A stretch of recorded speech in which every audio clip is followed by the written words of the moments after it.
আসসালামু আলাইকুম রহমতুল্লাহ। সম্মানিত দিন প্রিয় মুসলমান ভাই ও বোনেরা, আজকে জিলকদ মাসের 29 তারিখ চলতেছে।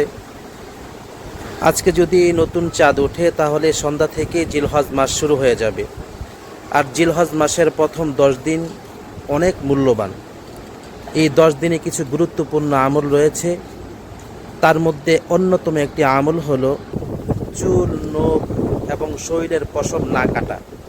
জিলহজ মাসের 1 তারিখ থেকে কুরবানির দিন পর্যন্ত, ঈদুল আজহা পর্যন্ত এই 10 দিন চুল, নখ এবং শরীরের কোনো পশম না কাটা। যারা কুরবানি করবেন, কুরবানি যাদের উপর ওয়াজিব হয়েছে তাদের জন্য এটা গুরুত্বপূর্ণ আমল। আর যাদের উপর কুরবানি ওয়াজিব হয় নাই, কুরবানি দিবেন না, তারাও এই আমলটা করতে পারেন। আশা করা যায় আল্লাহ তাআলা একটি কুরবানির সওয়াব দান করবেন। সুবহানাল্লাহি ওয়া বিহামদিহি। সাহাবায়ে কেরাম এই আমলটাকে অনেক গুরুত্ব দিতেন। কেমন গুরুত্ব দিতেন? হাদিস শরীফের মধ্যে আসছে যে সাহাবায়ে কেরাম নিজেদের নাবালেগ বাচ্চাদের চুল, নখ পর্যন্ত তারা কাটতেন না। এই জন্য আমরা চেষ্টা করব এই আমলটা করার জন্য। আর যারা এই আমলটা করবেন, ইনশাল্লাহ আজকে সন্ধ্যার আগেই চুল, নখ কাটার প্রয়োজন হলে চুল, নখ কেটে ফেলবেন ইনশাআল্লাহ।